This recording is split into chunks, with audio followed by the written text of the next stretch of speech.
Thank you for joining us for the third presentation. It's just flown by. And thank you, Marion, for that introduction and always being there to help us. So my name is Tram Nguyen, and I'm the University of Washington's Fulbright Canada Chair in Arctic Studies. And this presentation is sponsored by the Canadian Studies Center in the Henry Jackson School of International Studies at the University of Washington, with the support of the Global Innovations Fund from the UW Office of Global Affairs. So it's my pleasure to introduce this talk, which will be taped and become part of the Canadian Studies Center for Arctic and International Relations series and posted on our website. So again, this talk is called From Igloo to Internet, and it's presented by Donat Savoy, who obtained his master's degree in anthropology in 1969 from the University of Montreal. He did his fieldwork in the community of George River, located in Ugrava Bay in Arctic Quebec. Afterwards, he joined the Federal Department of Indian and Northern Affairs Canada, where he held several senior positions related to Inuit, Arctic, and Circumpolar affairs. In 2001, he was appointed by the Minister Chief Federal Negotiator for the Navic Self-Government Project.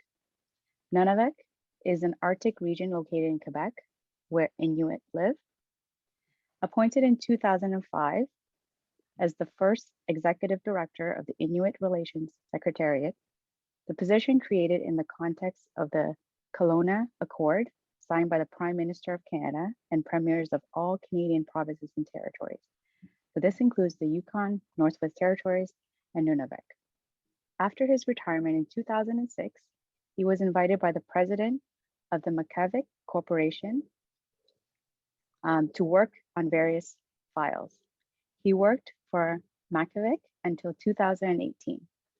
In 2010, appointed Knight of the National Order of Quebec by the Premier of Quebec, and was the 2016 recipient of the Polar Medal of the Governor General of Canada. So very privileged to have Donat join us today. And without further ado, I want to pass it over to Donat. Well, good day, everyone. As I was telling Tram, this is my first presentation conference I'm making through Zoom. So normally it's face-to-face, but I've got to get used to this, and I'll try to make sure the message and information goes to you. We have only an hour, and there's so much information to cover that I thought it would be useful that I write these notes that you all have, all the students have a copy, and the pictures also have a copy. But I will focus on some aspects only, given the time we have. So if you go, the title, I will explain the title, why I wrote the title, From Igloo to Internet. Well, the essence, the message I wanted to pass is that in a very short period of time, 75 years, more or less, people have moved from a traditional type of life by themselves, by alone, no government presence, to what you have now with internet, everything you want, in a very, very short period of time. And I will focus on these changes that they have to cope with, and also the results of these changes. There were some good things, some bad things, and the challenges they have in front of them. And that is based, I was there the first time in 1967 in the community of George River, and you have some pictures of that community. And I saw things that I can present to you until today. So out of those 75 years, it's been 55 years. So I was not too far from the traditional way of life. The first thing I want to mention is that some people know Canada, some people don't know Canada, which is fine. But I wanted to give you a perspective in terms of population. Canada is only 38 million people, which is about 10% of the United States population, roughly. And in Canada, the Aboriginal people are divided in 3 groups. The First Nations used to be called Indians, And I think in the States they call it Native American, if I'm not mistaken. They are the largest group, about 1.6 million. Then you have the Métis people. The Métis could be half-breed, if you want, that would be close translation. Are those French Canadians and Scottish people that mixed with the Indians in the West, and they became, if you want, as they recognize themselves as Métis, which means half-breed. So they married these ladies and they created this population. And they even invented their own language, the Michif, which is a mix of French and Indian languages. Very interesting. As one Métis leader told me one day, said about the Indian, he said, we were here 9 months after them. Interesting the way they describe themselves. The Inuit, they don't consider themselves First Nations. They consider themselves Inuit because it's a completely different culture, completely different history. And the federal government, the government of Canada, in 1876, passed legislation called the Indian Act. And the Indian Act was a legislation to very colonial type of legislation that still exists today. Has been amended for some aspects, but it's still, the core still existed today. An Indian is a minor according to the law. Even if you're an adult, you're a minor. And one day, First Nation lady said, probably very interesting the way she said, I got two fathers, my biological father and my legal father. My legal father is the Minister of Indian and Northern Affairs. He's supposed to provide me all the services I need.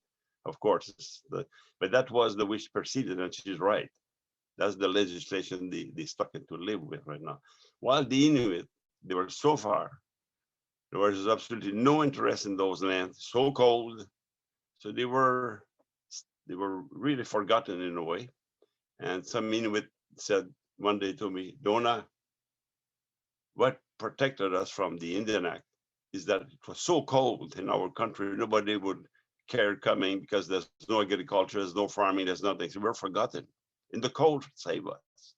Very interesting perspective.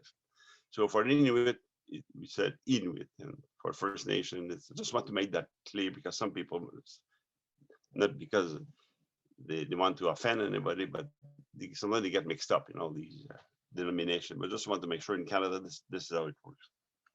The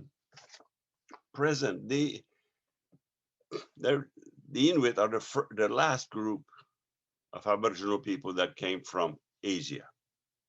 I would say about 4,000 years ago. They came by waves, small waves. There were so many people crossing the Bering Strait, going to Alaska and going to Canada and to Greenland. And you have right now probably 150, most accurate figure, 155,000 Inuit, and you got it on my notes, in Russia. Those who didn't cross the Bering Strait, if you want, there were a couple thousand. Alaska. Then they move into the Canadian Arctic, and they went right to Greenland. That's how it worked, from the west to the east. And the Canadian Inuit, the latest figures is that they are about 65,000 people. 65,000 people occupying a very large territory, very, very large. I think it's I don't know how much square miles, but it's about 40% of the Canadian land mass. Canada is a very big country in terms of space. So I will focus more on the Inuit of Arctic Quebec. When you have the geographical map, from west is Alaska, then you got the Yukon territory, and there's no Inuit living in the Yukon. Then you go to Nunavut. Nunavut means our land. Nuna, the word is very key word. Nuna means land. That's what it means. Nunavut, our land. That's what it means. Then you go to Arctic Quebec. Nunavik, where we live. That's what it is. Nuna is the word. And in Labrador is the Nunatsiavut, the beautiful land. So the word to be remembered is really Nuna. The relations, or the, I gotta say, when the outside world, if you want, met the Inuit, it depends from where they come from. In 1576, there was an explorer who was looking for the many European countries, one like that, France and Spain. Everybody's looking to go to Asia, to find the road to Asia. And the Brits, they said, oh, we'll try to do via the Arctic with their little ships, you can imagine. And the first guy was Martin Frobisher in 1576. And he met some Inuit, but he never was able to cross to Asia. Then in Labrador, if you go on the east side of your map, the east side, well, Labrador in the 16th century, you had people from Spain, the Basque people, French, came for fishing, for the fishing. And these are the Inuit who has been more linked, they saw Inuit because Inuit were there, has been in contact with the white people they came from, but they didn't ever created permanent communities. But that's the first Inuit they encountering with the European. And about 250 years ago, Denmark was interested also to get into the Asia, and they got into Greenland, and Greenland became a colony of Denmark. So you had the whalers also came, but they come and go. And I can tell you there's many ships which are still in the bottom of the sea because of those little boats they had with the ice coming and all that. But they were able to hunt many whales. If you go one day to the New Bedford, Massachusetts Whale Museum, I remember visiting that museum one day, and it was a big sign that they had killed 300,000 whales over the years. It's a lot of whales. And no wonder the depletion has taken place. But in the day life of the Inuit people, besides these encounterings, there was no white people living up, establishing themselves in the Arctic. Then, if you focus on the Canadian Arctic, there's 4 regions we call, as I mentioned earlier, the Western Arctic, the Nunavut, you go east to Nunavik, and to Labrador. That's where the people are. If you focus on Nunavik, which is the last third, if you want, of the province of Quebec, just to give you a sense of the size, France is 3 times in Quebec, if you want. Quebec is made of 3 Frances, if you want, the size of France, 3 times. So the Inuit are in the third up there, but they are only 12,000 people. France is about 60 million. Give you an idea that there are not so many people up there. So that will focus more on that territory that I know. I think I know some things about it. In the Arctic, you don't do farming, that's for sure. So what do? You are nomadic people looking for food. So they establish their communities along the sea, not on land. There's nothing on land, rock, and there may be some caribou. But one leader said one day, our fridge is the ocean. That's where we get the food. That's my fridge. And it was exactly, and the 14 communities are along the coast. And of course, there's no roads between communities. It would be impossible to build for any roads. They live like nomadic people. The section of my notes, traditional life of the Inuit, that hunting, fishing, trapping. They live in extended families. Around in the 30s, 1930s, there was no communities, didn't exist as a permanent community. There's a lot of periods of starvation. A lot of their life expectancy was about 45 years old. That was about it. There were some sickness, of course, but they had developed a technology that comes from on, as they have nothing in terms of they invented tools. They invented the kayak, the igloo, igloo where they live during the winter. And it's very complicated to build an igloo. You have to know where you put your ice and you put your snow, a different type of snow. There's 37 words for the snow. The word snow, there's 37 words for snow. So you can imagine how sophisticated the knowledge of snow is. They even built some boats using sealskin. So to navigate from one place to the other. But everything is focused on subsistence, to subside, to subside, to survive, if you want. Every activity. And the big value of the Inuit, major value they still have that today, is the sharing in the North. Like any community, you have arguments, you have this, you have problems and all that. But when it comes to survival, that's something I saw many, many times. They stick together to survive. It's a major basic value of the Inuit culture is the sharing of things. Even in the modern time, that's what they do. But then there was some trading, like the famous company called Hudson's Bay Company, which was established in England in the 17th century. They wanted to have fur so they can sell all this fur to Europe markets. So they created trading posts. And in Kuujjuaq, which is in the Ongava Bay, it's on your map, they created a post. So there would be one person spending all his time living there, trying to buy, to get the Inuit to trade, to hunt the animals to get the fur. So then there was trading all the time. So the Inuit got access to guns, then they got access to tobacco, they got access to some different food.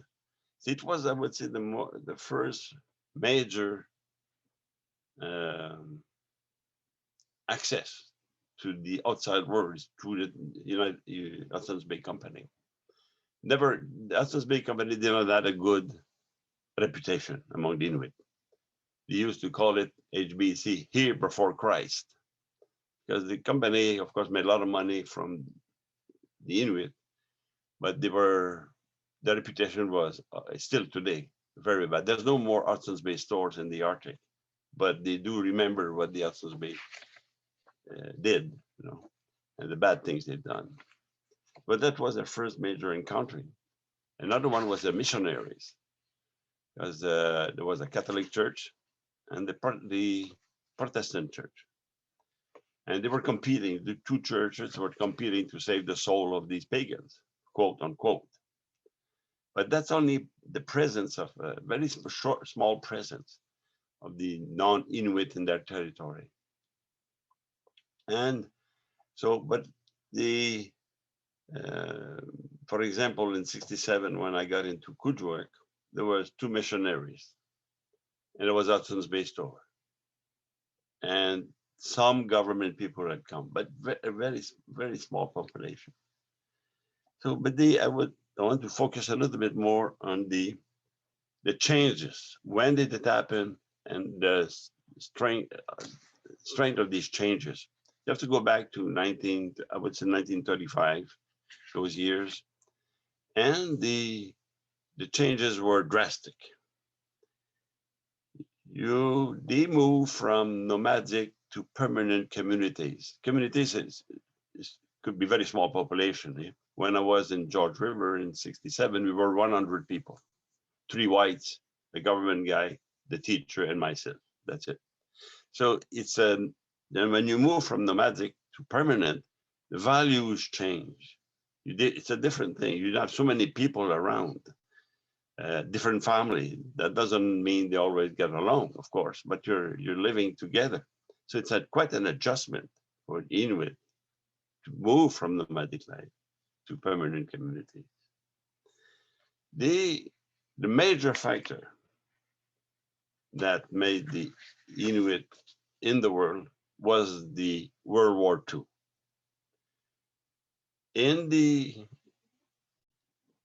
when the fights with the Germans, to bring troops and equipment to Europe, the only way was via the Arctic.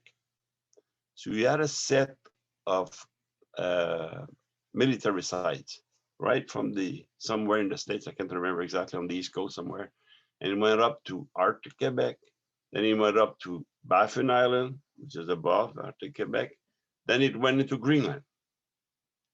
That's to bring troops and equipment, and to bring them to England.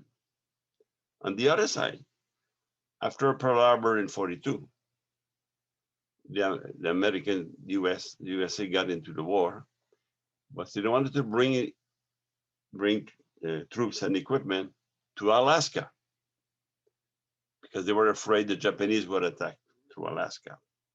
So in a very, very short, maybe 2-3 years, thousands of troops went up north. For example, Yukon today, the population is about 40,000, 50,000, where in 42, there were 30,000 US troops in the capital, Whitehorse. This is huge. So, but that was the major, in my view, factor that got thrown, if you want, in the world. And again, more changes take place because the Inuit, the US Army wanted to have some manpower. So they hired Inuit to do different jobs. So they stayed near the military bases. Now they had access to money. They had access to a new life, different life. But it also brought a major issue for Canada, is that I would say more or less the whole Canadian North was taken by the USA. So the question of sovereignty, Canada was losing its north, if you want, And the question of sovereignty was a big issue, and it's still an issue today for Canada. So another big change was in the 40s, because of the Inuit meeting different non-Inuit people, sickness came in. And we have a pandemic now. There was a major one in the 40s until 1960 among the Inuit who had no immune system against tuberculosis. And that is still an issue still not resolved today. The way the government of Canada handled that was not very good. And people were sent south to sanatoriums. Maybe a lot of people died in the sanatoriums. They don't know where they are buried, and it's still an issue not resolved. A lot of people are still looking for their ancestor, their grandfather, where they were buried, where are they? There's still something, a concern, major concern to the Inuit. So then the government, when it came in 53 after the World War II, said, we have to run our north, the Canadian government, we have to run our north, take care of the Inuit, take care of the population.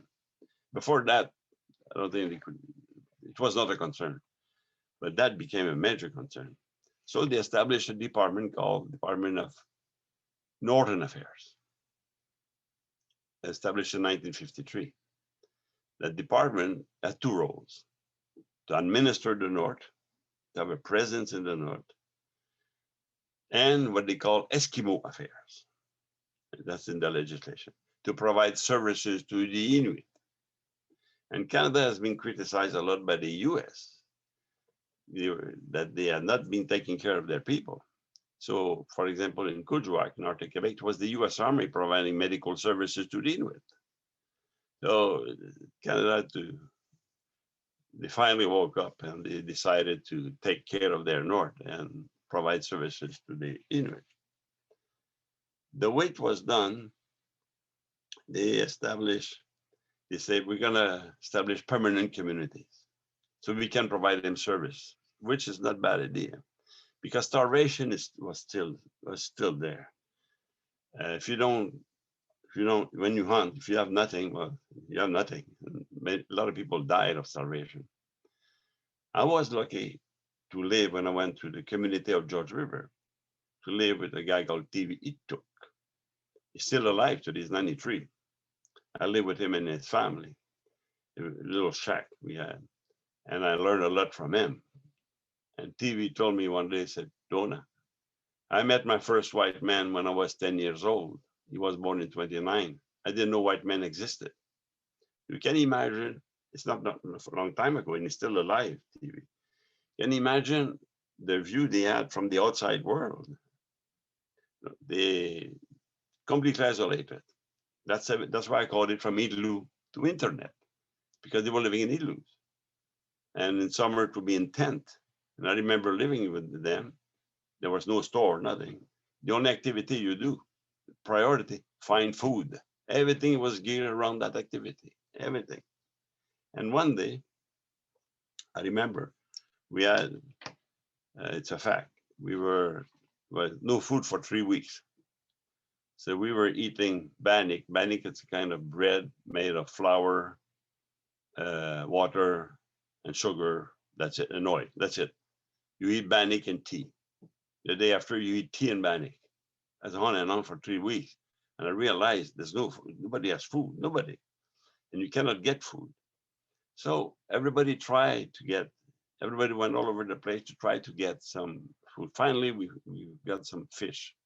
I went myself. I went to try to find, and we didn't have all the modern technology like fishing rods. It was only a little piece of a rope and a little spoon, and that's it to try to catch it. And we were able to catch some, but suddenly the food came back.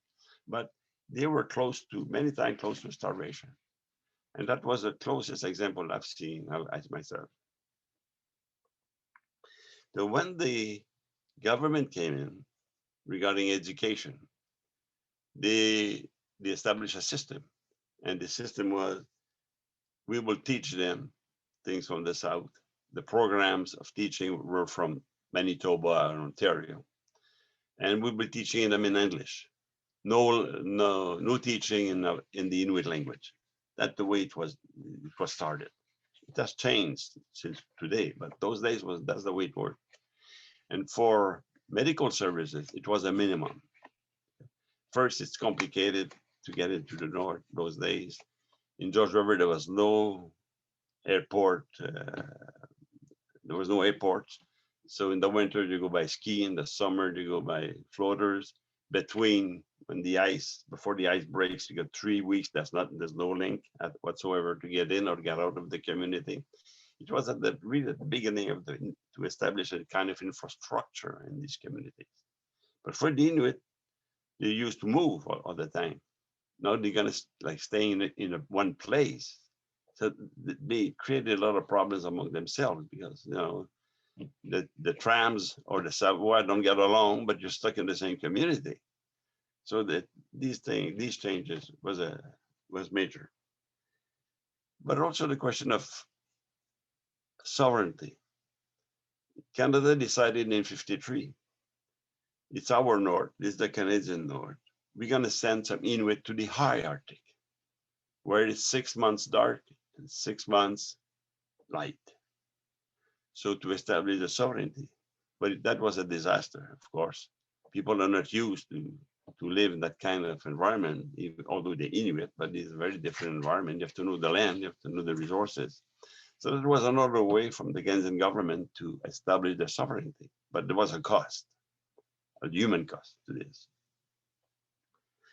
And there were also, and you have that in the States and lots in Canada, the residential schools. You saw that in the media, and there were some among the Inuit, not too many, but there were some, but not as much as what you read in the newspapers about residential school on Indian reserves. And I think the Secretary of, I don't know if it's the Interior Secretary in the United States, which is a Aboriginal person, is looking into all this in what happened in the States, right?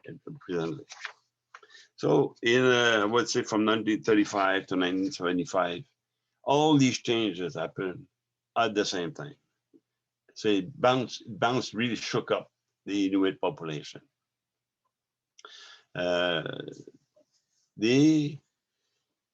when I did my thesis on my fieldwork on the youth, because even the small community were 100, that's all it is. Some youth were sent to school. In one case, they were sent to take a job like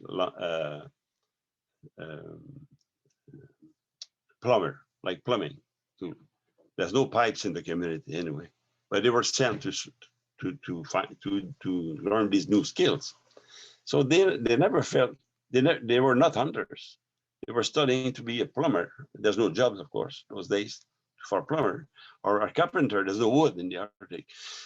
So that's how the government looked at it, and hoping they could get a job in some other community. Of course, they won't go to another community. They don't know anybody, and they stay with their family. The thing what I noticed that they kept they stayed together. There was a split, not a major split, but a split among the people. The youth couldn't find, they were not hunters anymore, so they didn't provide anything to eat. They had these skills which you can't use. So they were between two societies all the time. And it's still an issue today. Because, excuse me, the changes, they kept growing. And then you go after 1970, I would say, I hope I'm not losing you. In 1970, you had a major hydroelectric project put forward by the government of Quebec, a major project. It would create 100,000 jobs among the people of Quebec. And of course, part of these land that would be harnessed would be in the Inuit country.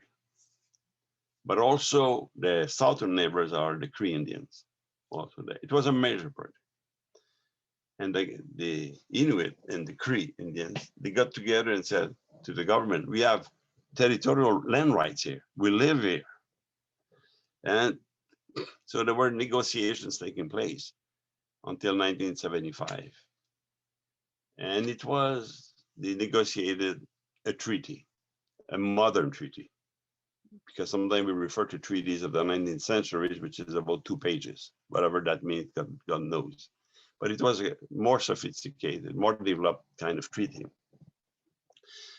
The leaders, the negotiators of the Inuit were the young Inuit, who were 22, 25 years old.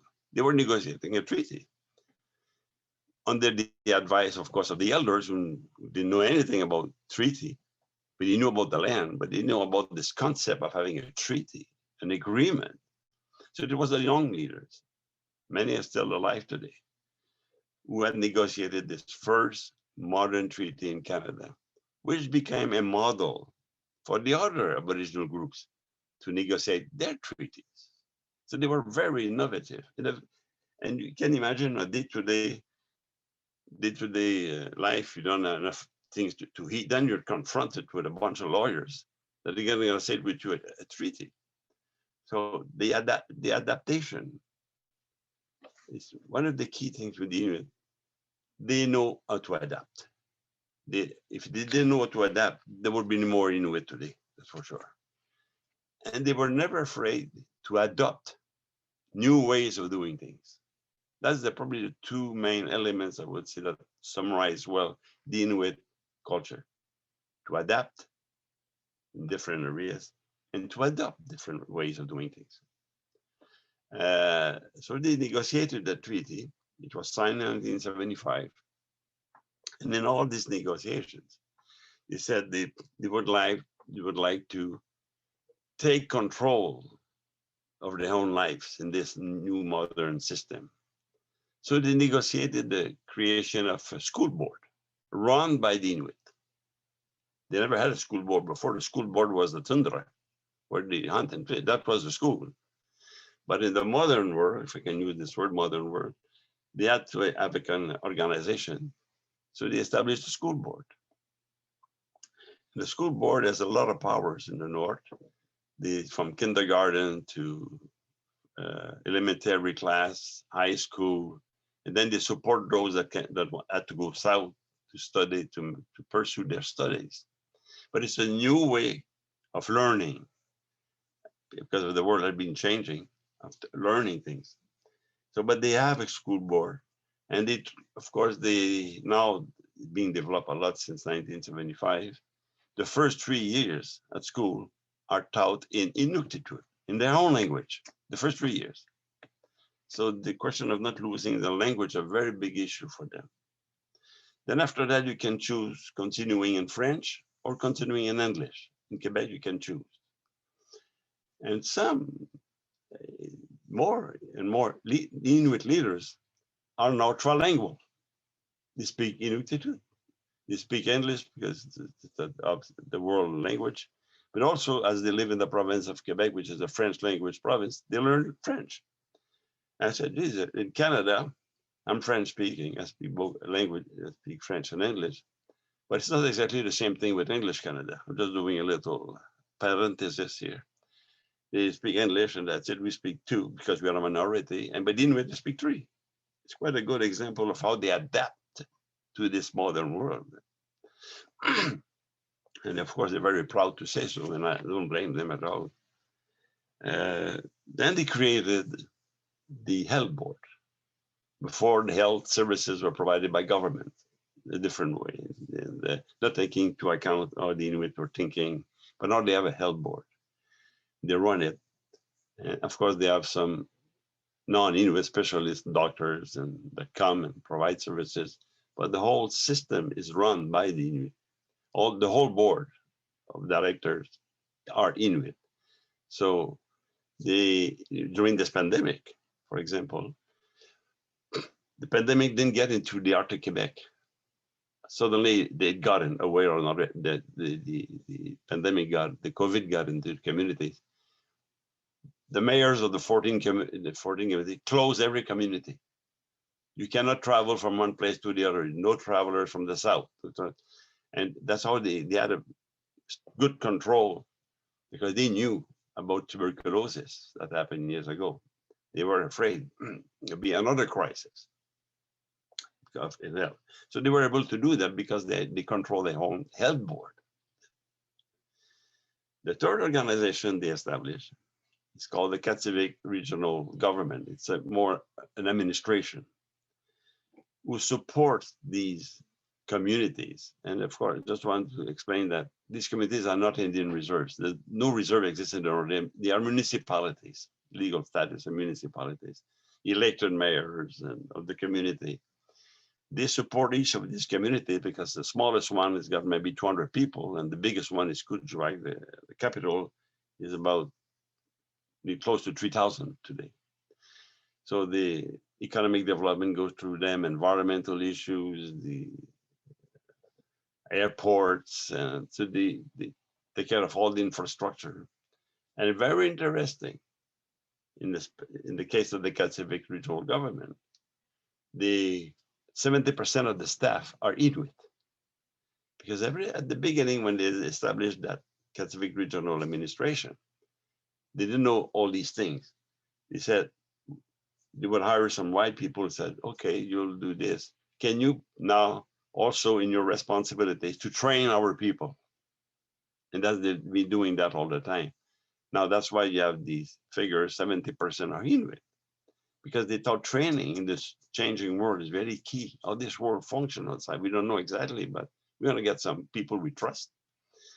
And we're gonna teach them new things. And so the manpower, instead of being people from the south all the time, they would run their own. So 70% provides a lot of jobs for the communities. So right now, the way they run their affairs are in these three organizations. Which now we'll just go back to another organization called Makivik. When they signed the treaty in 1975, they had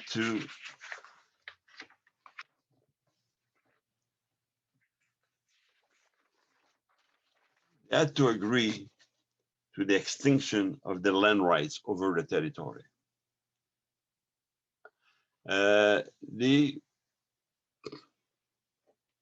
Because the hydro project wanted to make sure there are no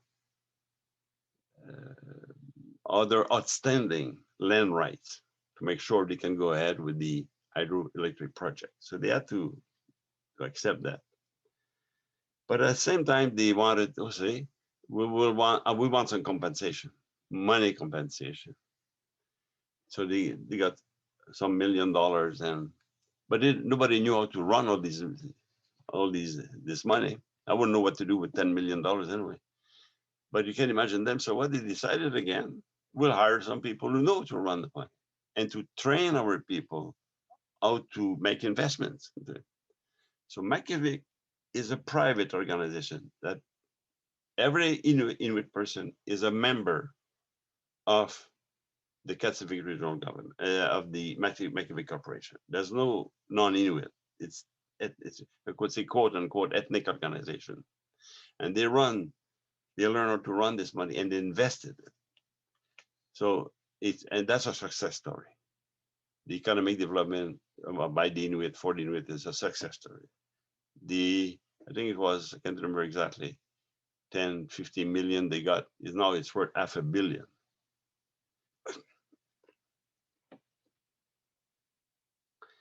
So the approach they had, they wanted to make sure the collectivity will enjoy, if you want, the results of this economic development.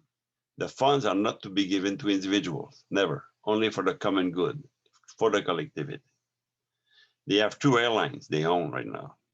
One they created themselves in 1960, I think, which is a regional airline. Now they have also a larger airline that goes to different territories. And they make profit with this. So they adjusted themselves very fast in the economic development sector effectivity. Also in the economic sector, they created cooperatives, co-ops. So because to compete with the Hudson's Bay Company, who was, of course, exploiting them very well, there's a guy that came from the department, and he went north, and he understood how the Inuit thought. And he convinced the Inuit, he said, maybe you wish to create a cooperative, that you all have a say in a co-op. So he explained how a co-ops works. And of course, he understood well the sharing. Co-ops is a sharing system. So they created the first co-op where in George River, where I was, they created that. Now, that is a big success story. There's co-ops in every community. They are in the tourist business, the fishing business, all run by and for the Inuit. So that was, I think, in a very, as I mentioned, a very short period of time, it's a major success. Really. Now you have successes, but you have challenges, of course, things that don't work. In the economic, I think they made their point, and they have those tools that they run. But they also, all these writing changes creates a lot of problems with your identity. Today you go in a house, you got all the iPhones and different electronic machines and all that. That never existed when I was there. None of that existed. So they have new values coming in through different systems, the telecommunications and all that. So it creates issues within a family. One day I was with TV some years ago, visiting him, and he went to see somebody, and it was 3 kids playing with different toys. And he told the kids in front of me that you're not really Inuit, because they were playing with different things. He talked to me, said, he's talking about me, said, he's a really Inuk, Inuit. He lived with us. He did all this. And I felt a bit embarrassed. But what he was saying in his own words, the world is changing so much on a daily basis for the young generation. And it's a clash in a way within the collectivity. And governments, when they came in, as I mentioned earlier, they wanted to create permanent communities so they can provide services, which is not a bad idea. It's okay. And Inuit got into that. It was all fine. But with more health services, the birth rate went up, the death rate went down, and the birth rate went up. Because, as I said earlier, life expectancy was 45 years old. And with more health, there's less people dying, of course. There was no birth control system, if you want. So so what you found in the infrastructure the government built, they never built enough houses. There's no market for houses up there. Who's going to go there and retire? It will cost you $2,000 a month for rent, for heating. So there's no market. It's all social housing. So for many, many years, government didn't help to build these houses that the people need. So they have just in Arctic Quebec for 12,000 people, there's a lack of 800 houses. So it's a crowded, every house is crowded. 10, 15 people in a 3-room bedroom. A lot of people sleep on the floor, or they do what they call couch surfing. They go from one place, they go see their brother sleep at his place for 3 weeks. And so you can imagine all these people in a house. It's too many people, of course. You got promiscuity. Are you going to feed all these people? You're going to feed them. They're not, many of them are not hunters anymore. So you have these social problems really exist in every community because the changes have been too drastic and too fast. So now government is trying to cope, but that's the construction period in the Arctic is not 12 months a year, of course. It's only a couple of months of a year that you can build houses. But then, even then, the Inuit decided, with the government said, we will build the houses. There's not 25 models of houses you build. There's only 2 kinds anyway. But we will have our own people will train and we will build houses. So that accelerated the number of houses they can build per year. The training, the knowledge, and it took the lead about that. In many Canadian Indian reserves, that doesn't happen that way. Government buys the houses and gives you the key. So there's no result that stays in the community. No job staying in the community. Because in the north doesn't produce anything. There's no manufacturer up there, forget it. Too cold, it's not organized for that. So it's many a world of services, jobs are in services, like health board, I was talking to you, to be the Katsumi Regional Administration, the airport. You have one mining in Arctic Quebec, nickel mine. And Inuit made a deal with the company. So they get some training, they get some funds, make sure they get something out of this. But the North, besides that, there's not too much that you can really exploit if you want in the North. Another challenge is the erosion of the Inuit language. With the telecommunication of today, language gets changed. They're losing a lot of the vocabulary, and the elders are really upset about that. But it's not only the Inuit, it's all over the world. People are switching to English because that's the world language. So the local languages it's going down in a way. I don't know. 90% of the Inuit speak their own language, but it's not themselves. They say that it's not me. They say that it's not good Inuit language in a way. The vocabulary, a lot of vocabulary is lost. They just keep the quality of the language is going down. And of course, social problems I was mentioning earlier. School dropout is high for a young Inuit. And I'm the godfather of one Inuit, young. When he was very young, he asked me to be the godfather, and accepted it. For him, his future is 17 years old now. What is it? To go to school, there's no jobs. There's not enough jobs in the community. He has to move south. He doesn't want to go south. His family's in the north. So in this case, he's been taken over by some elders to teach him to hunt. So he's living a life of a hunter, very young. He knows how to use guns for hunting, to live on the land, to read the land, the resources. So the choices are to have a permanent type of jobs.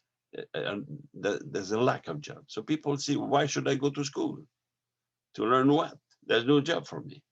except if they go back to the hunting. But hunting, you may need a professor of hunting to be a hunter. So that is a problem. So, and for many youth, unfortunately, suicide level is very high. Girls and boys, very, very high level of suicide. There's many causes for that. But that's something that communities have a very hard problem because everyone is related to the other one. It's your cousin, it's your brother, it's your second cousin. Somebody suicide, killed themselves, and that hurts a lot the community. Community are, I would say, community are hurt today, although they have a lot of successes in economic development, but you cannot change a society in some short many years. From Igloo to internet, as I tried to explain, that there are things that are very hard to settle, so they have a more, can I say, a stable type of community. And also the fact that so many people per houses, you have a phenomena that I started about, I would say, 20 years ago, not a long time ago. Inuit are moving to the cities, to southern cities. From Arctic Quebec, you go to Montreal. From Hudson's Bay area, you go to Winnipeg, Manitoba. You go from north-south, that's where the plane goes. And they created the communities, like in Ottawa, where I live, there's about 5,000 of them. Some work, but many don't work. And around where I live, there's many are homeless. I recognize them. And like many others. And plus discrimination and racism, name it, That is a big thing. Because they say, oh, my brother lives in Montreal. I'll go and live with him. But the brother, he might have a job, might not have a job. So you just pile on the person. After 3 weeks, well, he's gone. And I said to his brother, you have to move out of my apartment. You're doing nothing. So you have they try to avoid social problems in the north. They come and get into other social problems in the cities. And that's all along Canada. For example, the First Nations, maybe they are 1,600,000. More than 50%, they live in cities. They don't live in the Indian reserves. That most of these reserves, there's nothing in the reserves anyway. Government never gave them good land so they can do prosperous community. Just in the city of Winnipeg, which is not far from, I don't know what state it is, Minnesota or something like that. Well, there's 80,000 Indians living in the city. So they don't all work, eh? So you have more social problems. This is a lot.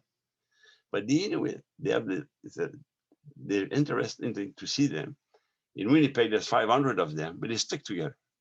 This sticking together community is very, very, very strong among them, even in the hard times. So they have to adapt again to the world is changing. They leave the north. They don't want to leave the north, but there's nothing in the north for many of them. So now they go in the south with other problems. So. Sorry, Donat, but I just wanted to be mindful of the time. There's about 5 minutes left. Yeah. To interrupt. That's okay. I know it flies by. No, I'm 1 hour. I could stop many times. Okay. I added one section on my notes regarding the new Navic Research Center. You are a research organization, University of Washington. Some interest. You told me I'm interested by climate change, by this and that. The Inuit, when they signed the James Bay Agreement in 1975, they knew, and they talked to a professor who passed away recently about creating a research center. So they know, they have an excellent knowledge of the land, the use of the land, the occupation of the land, the animals, all this knowledge. So they created a modern Northern Research Center, and it's called Nunavik Research Center, run by the Inuit, by Inuit, for the priorities of the Inuit. It's the only Inuit Inuit Research Center in the Arctic. There's no others. And it took them 35 years to build it. And it's a success story, in my view. We supported it when I was in the department because I could see they needed that and why they needed it. And now it became a model in terms of the research. And I think many times I talked to Nadine about that research center, and maybe one of the days you, Tram, or somebody else would be interested to go to Kudjak and visit it. It'd be a pleasure for me to facilitate these things. So I hope I was not all over the place. It's not easy to put all this knowledge in a concise way that people can understand, but I hope it's okay for the time. Right, no problem at all. Okay.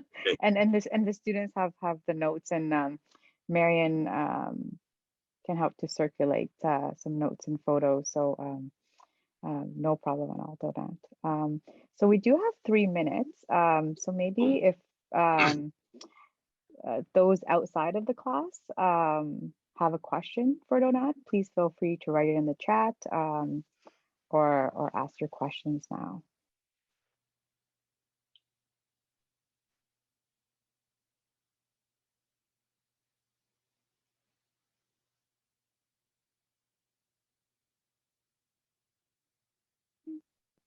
Oh, go ahead.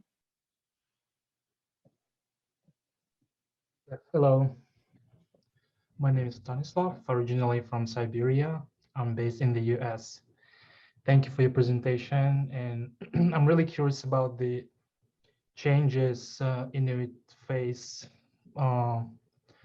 regarding climate change or probably social-political changes, and how Inuit people are dealing with that changes with climatic.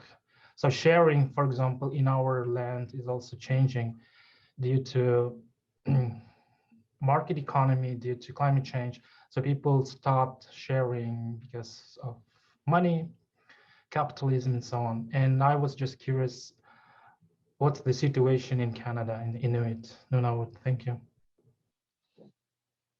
Well,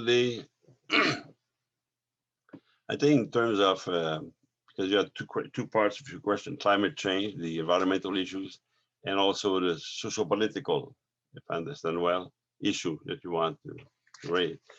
For the socio-political, the Inuit, well, it started in fact in Alaska in 1977 from Ibn Upson. They wanted to create, it's called the Inuit Circumpolar Council that would unify, link together all the Inuit of the world. And it's called Inuit, you can go on their website, Inuit Circumpolar Council. So you have the Inuit of Siberia, Alaska, Canada, and Greenland, all part of it.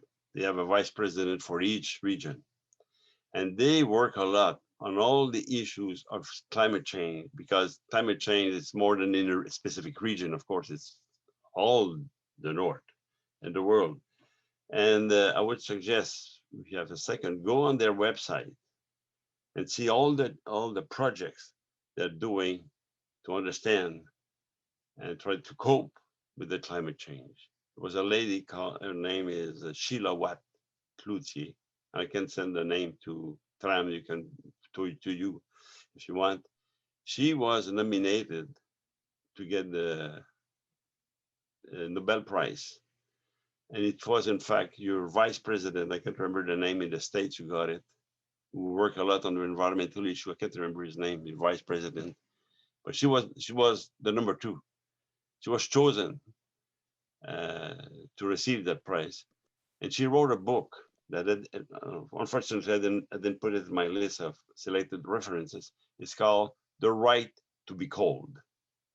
And I would strongly suggest you get a copy and you read that book. And it's all about the climate changes issues, and it's an excellent book that will probably answer to many of your questions.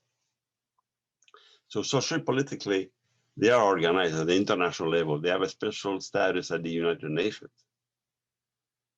So, and they to push their own issues, and that is the pretty impressive. Inuit stick with Inuit. That always been a very strong aspect of their culture. And regarding specific climate change, I'm not an expert in climate change, but Inuit are saying more type of animals are going up north now, more type of insects, coming up north, change in ice. The ice is always in movement. The ice is changing. Good hunters, many hunters are drowned. Excellent hunters know the land, but the changes is so drastic they don't understand it all. So that's why they have the Navic Research Center to provide all the information that we would need to cope with this challenge. So these would be my comments to your question. Thank you for that question, and thank you, Donat, again for that great presentation, and everyone that attended. Unfortunately, I'll have to close as we're out of time. But for those who are in the Arctic 401 class, please take a 5-minute break before joining on to the second Zoom link for the class. And thank you again, Marion, for your coordination. Go ahead, Donat. Before I forget, yeah, sure. If any of you outside students and non-students, the other guests, they want to have an information or whatever, they can send me an email. And I'll be more than pleased. I'm retired, I have a lot of time. More than pleased to try to find for you the information or contact or whatever if you want to pursue that interest. Like the last person, I can't remember his name. He came from Siberia, now lives in the US. Do that, I can make you put in contact with people that would like to discuss your things with them. Wonderful. I will send an email to everyone who registered with Donat's email, the notes that he wrote, the pictures that he referenced, and a recording of this session. So you'll have all of that you can look at and get in touch with him if you need to. Yeah, don't hesitate. It's a pleasure when I see people, because when I started in the North, I knew nothing. I can tell you that, nothing. So then through the years, I learned from various people. He's a wealth of knowledge, so reach out. And thank you again. All. Yeah, thank you all for joining us. And we hope to see you at the next session, which is on the 20th. And I look forward to seeing you guys there. All right. Have a wonderful day. Thank you.